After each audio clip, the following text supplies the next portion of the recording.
नमस्कार दोस्तों, स्वागत है हमारे चैनल में जहां हम हर हिंदू पर्व की सही जानकारी आप तक पहुंचाते हैं। दोस्तों, कल से चैत्र नवरात्रि 2026 शुरू हो रही है और मैं जानती हूं आप में से कई लोग अभी भी सोच रहे हैं कि पूजा की तैयारी कैसे करें, घर को कैसे शुद्ध करें, कलश स्थापना के लिए क्या क्या चाहिए। तो आज के इस वीडियो में हम आपको बताएंगे वो 7 जरूरी काम जो हर हिंदू घर में नवरात्रि से पहले होने चाहिए। ये काम अगर आपने नहीं किए तो माँ दुर्गा की कृपा पूरी तरह नहीं मिलेगी, ये हमारे शास्त्र कहते हैं। वीडियो पूरी देखिएगा क्योंकि 7वां काम सबसे जरूरी है और उसके बारे में बहुत कम लोगों को पता है। तो चलिए शुरू करते हैं। दोस्तों, आप सोच रहे होंगे मेरा घर तो पहले से साफ है, फिर शुद्धि की क्या जरूरत। तो यहाँ एक बात ध्यान से सुनिए, घर की सफाई और घर की शुद्धि ये दो अलग अलग चीजें हैं। सफाई आंखों से दिखती है, झाड़ू लगाओ पोछा करो हो गई, लेकिन शुद्धि आत्मा से होती है। शुद्धि का मतलब है घर की नकारात्मक ऊर्जा हटाना और सकारात्मक दिव्य ऊर्जा भरना। हमारे वेदों में कहा गया है, गृहे शुद्धे देवता वसंती, अर्थात जिस घर में शुद्धि होती है उस घर में देवता निवास करते हैं। और नवरात्रि में जब माँ दुर्गा स्वयं हमारे घर में पधारती हैं तो उनके स्वागत के लिए घर का शुद्ध होना अत्यंत आवश्यक है।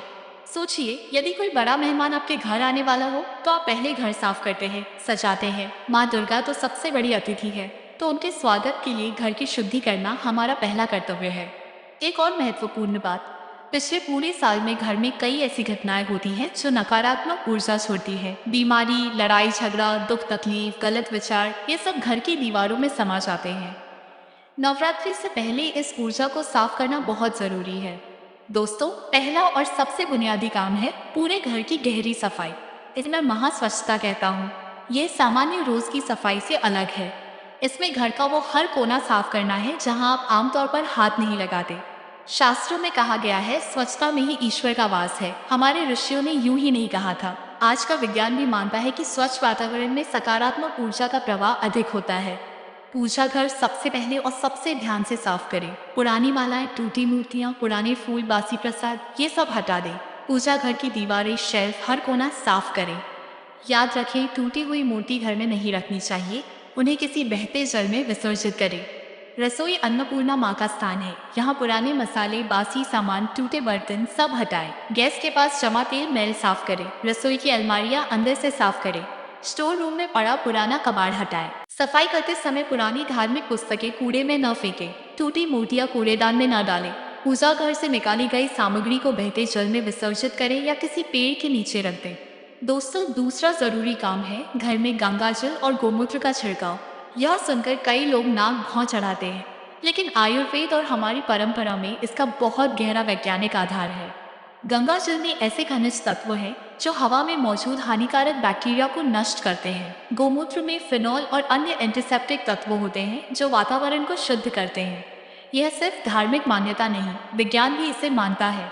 आध्यात्मिक दृष्टि से देखें तो गंगा जल में माँ गंगा का दिव्य स्पर्श है। जब आप घर में गंगा जल छिड़कते हैं तो माँ गंगा की पवित्रता उस स्थान में समा जाती है। नकारात्मक शक्तियाँ भाग जाती हैं। एक तांबे के लोटे में गंगा जल लें, उसमें थोड़ा गोमूत्र और कुछ बूंद गंगा जल मिलाएं। एक कुशा घास या तुलसी की डाली को इसमें डुबोकर पूरे घर में छिड़कें। सबसे पहले पूजा घर से शुरू करें, फिर रसोई, फिर बेडरूम, फिर बाथरूम के बाहर, फिर मुख्य द्वार। छिड़काव करते समय मन में यह मंत्र बोले, ऊ अपवित्रः पवित्रो व सर्वावस्थान गतोपि वा। यह स्मरेत पुंडरीकाक्षं सब बाह्याभ्यंतरः शुचिः। यह मंत्र बाहर और भीतर दोनों की शुद्धि करता है।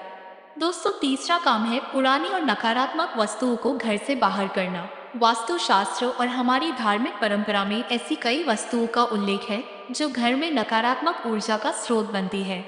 सबसे पहले बात करते हैं टूटे हुए आईने की। टूटा हुआ आईना घर में कभी नहीं रखना चाहिए। वास्तुशास्त्र में कहा गया है कि टूटा आईना परिवार में कलह और दुर्भाग्य लाता है। यदि घर में टूटा आईना है तो नवरात्रि से पहले ही उसे हटा दें। दूसरी वस्तु है पुराना कैलेंडर। हर साल के कैलेंडर को अगले साल नहीं रखना चाहिए। पुराने कैलेंडर पर छपी देवी देवताओं की तस्वीरें भी नष्ट न करें, उन्हें किसी साफ जगह विसर्जित करें। तीसरी वस्तु है टूटे हुए बर्तन और टूटी हुई मूर्तियाँ। टूटे बर्तन में भोजन बनाना या खाना नहीं चाहिए और टूटी मूर्ति का उल्लेख तो हम पहले कर चुके हैं। पुराने जूते चप्पल जो बहुत घिस गए हों, ये घर में दरिद्रता का प्रतीक है। सूखे पेड़ पौधे, जिंदा पौधे रखिए, सूखे पौधे हटाएं। पुराने गंदे पर्दे जो धुलते धुलते जर्जर हो गए हों, बंद पड़ी घड़ियाँ, ये घर में समय को रोकती है। इन्हें ठीक कराएं या हटाएं। रसोई में टूटे मग, चिप्ड फ्लैट, पुरानी जंग लगी कढ़ाई, ये सब हटाएं। और सबसे महत्वपूर्ण, घर में जमा हुई पुरानी दवाइयाँ, पुराने कपड़े जो किसी काम नहीं आते, इन्हें दान कर दें। दान करने से घर में जगह भी बनती है और पुण्य भी मिलता है। दोस्तों, चौथा जरूरी काम है धूप, अगरबत्ती और लोबान से घर का वातावरण शुद्ध करना। यह काम इतना महत्वपूर्ण है कि इसका उल्लेख अथर्ववेद में भी मिलता है। हमारे पूर्वजों को हजारों साल पहले ही पता था कि सुगंधित धुएं से वातावरण शुद्ध होता है। आज का अरोमा थेरेपी यही बात नए तरीके से कहती है। नीम, गूगल, लोबान, कपूर, इनका धुआं हवा में मौजूद हानिकारक सूक्ष्म जीवों को नष्ट करता है। आध्यात्मिक दृष्टि से धूप का धुआं ऊपर उठता है। यह हमारी प्रार्थना का प्रतीक है जो परमात्मा तक पहुंचती है। जहाँ धूप जलती है वहाँ देवता आते हैं और नकारात्मक शक्तियाँ भागती हैं। अब बात करते हैं कौन धूप बत्ती जलाए। गूगल की धूप यह सबसे शक्तिशाली शुद्धिकरण करती है। नवरात्रि से एक दिन पहले हर सुबह गूगल की धूप पूरे घर में घुमाएं। यह नकारात्मक ऊर्जा और बुरी नजर को पूरी तरह साफ करती है। लोबान, रात को सोने से पहले लोबान जलाएं। इससे घर में शांति आती है और परिवार के सदस्यों को अच्छी नींद आती है। कपूर, सुबह और शाम आरती के समय कपूर जलाएं। कपूर का धुआं बहुत तेजी से वातावरण शुद्ध करता है। नीम के पत्ते, यदि घर में कोई बीमार रहा हो तो नीम के सूखे पत्ते जलाएं। यह रोगाणुओं को नष्ट करता है। धूपदानी में धूप रखकर पहले पूजा घर में घुमाएं, फिर रसोई, फिर बेडरूम, फिर हॉल और अंत में मुख्य द्वार के बाहर। हर कोने में धूप ले जाएं, छत के कोनों में भी ले जाएं। धूप घुमाते समय मन में माँ दुर्गा का स्मरण करें। धूप जलाते समय खिड़कियां थोड़ी खुली रखें, इससे धुएं के साथ नकारात्मक ऊर्जा बाहर निकल जाती है। दोस्तों, पांचवा काम है मुख्य द्वार की विशेष सजावट और रक्षा। हमारी परंपरा में मुख्य द्वार को घर का मुख यानी चेहरा कहा जाता है। जिस घर का मुख सुंदर, स्वच्छ और पवित्र हो, उस घर में माँ लक्ष्मी और माँ दुर्गा दोनों की कृपा होती है।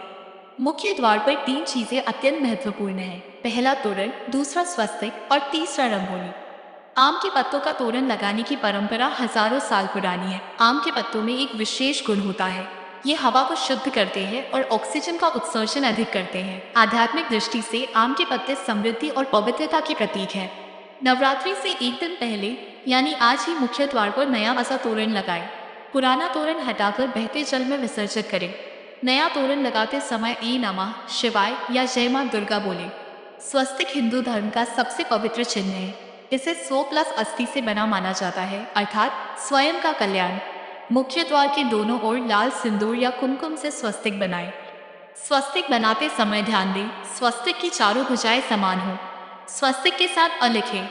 स्वस्तिक हमेशा शुभ दिशा में बनाएं। नवरात्रि में मुख्य द्वार पर रंगोली बनाना माँ दुर्गा के स्वागत का प्रतीक है। रंगोली में माँ के चरण चिन्ह जरूर बनाएं। यह माँ लक्ष्मी और माँ दुर्गा को घर में आमंत्रित करने की परंपरा है। नवरात्रि में 9 दिनों तक प्रतिदिन ताजी रंगोली बनाएं। यदि रोज बनाना संभव न हो तो कम से कम पहले दिन और अष्टमी नवमी को जरूर बनाएं। दोस्तों, छठा काम है पूजा घर को नया रूप देना। ये सबसे महत्वपूर्ण कामों में से एक है। नवरात्रि में माँ दुर्गा की पूजा का केंद्र है पूजा घर। इसे सुंदर, पवित्र और व्यवस्थित बनाना हमारी प्राथमिकता होनी चाहिए। पूजा घर की दिशा, यदि संभव हो तो पूजा घर के उत्तर पूर्व यानी ईशान कोण में हो। यह सबसे शुभ दिशा है। पूजा घर में पूजा करते समय मुंह पूर्व या उत्तर दिशा में होना चाहिए। पूजा घर में क्या रखें? माँ दुर्गा की नई और सुंदर तस्वीर या मूर्ति। माँ के सामने लाल रंग का आसन या चुनरी बिछाए। दीपक के लिए पीतल या मिट्टी का दिया। धूपदानी जिसमें अगरबत्ती और धूप जला सके। घंटी जिसकी आवाज से देवता जागते हैं और नकारात्मक शक्तियाँ भागती हैं। शंख जिसकी ध्वनि से पूरे घर का वातावरण शुद्ध होता है। पूजा घर में क्या नहीं रखें? टूटी हुई मूर्तियाँ बिल्कुल नहीं। एक ही देवता की 2 मूर्तियाँ एक साथ न रखें। पूजा घर में बेकार सामान या कूड़ा बिल्कुल न रखें। पूजा घर में जूते चप्पल की आवाज नहीं आनी चाहिए, इसलिए इसे दूर रखें। माँ दुर्गा का सिंहासन। नवरात्रि में माँ दुर्गा के लिए एक विशेष सिंहासन बनाएं। एक लकड़ी की चौकी पर लाल या पीली चुनरी बिछाएं। उस पर माँ की मूर्ति या तस्वीर स्थापित करें। आगे कलश रखने की जगह बनाएं। कलश स्थापना के लिए एक तांबे या मिट्टी का कलश लें। उसमें जल, सुपारी, सिक्का और कुछ आम के पत्ते रखें। कलश के ऊपर नारियल रखें और इसे लाल कपड़े से ढकें। यह कलश माँ दुर्गा के आगमन का प्रतीक है। नवरात्रि की पूजा में माँ को प्रतिदिन ताजे फूल चढ़ाएं। गेंदे, गुलाब और माँ को प्रिय लाल फूल ये माँ को विशेष प्रसन्न करते हैं। दोस्तों, आ गए हम सातवें और सबसे महत्वपूर्ण काम पर। मैंने वीडियो की शुरुआत में कहा था कि सातवां काम सबसे जरूरी है और यह सच है। यह काम है परिवार के मन और आत्मा की शुद्धि। दोस्तों, घर की दीवारें साफ करना, गंगाजल छिड़कना, धूप जलाना, ये सब बाहरी शुद्धि है, लेकिन असली शुद्धि होती है भीतर से।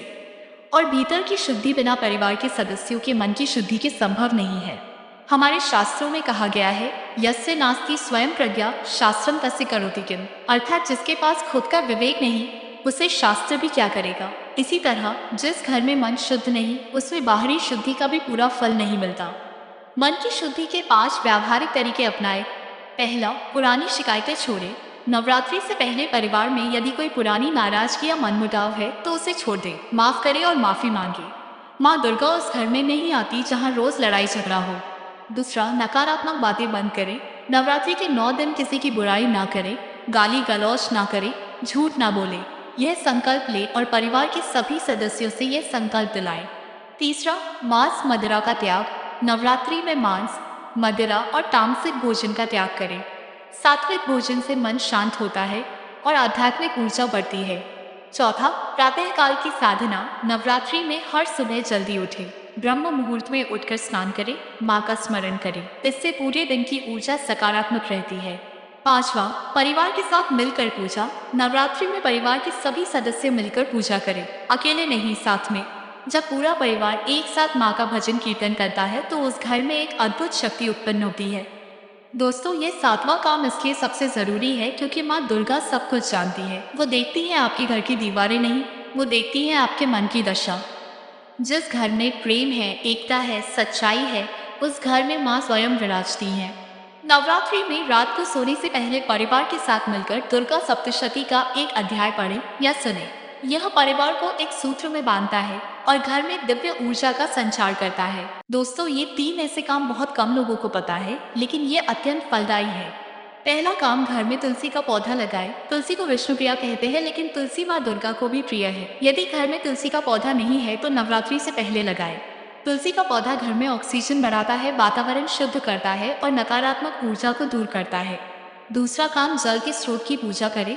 नवरात्रि से पहले घर के नल, बोरवेल या कुएं पर थोड़ा दूध और फूल अर्पित करें। जल देवता की पूजा करें। जिस घर में जल का सम्मान होता है उस घर में माँ लक्ष्मी का वास होता है। तीसरा काम, पड़ोसियों के साथ मधुर संबंध। यह सबसे अनोखा लेकिन सबसे जरूरी काम है। नवरात्रि से पहले अपने पड़ोसियों से मिलें।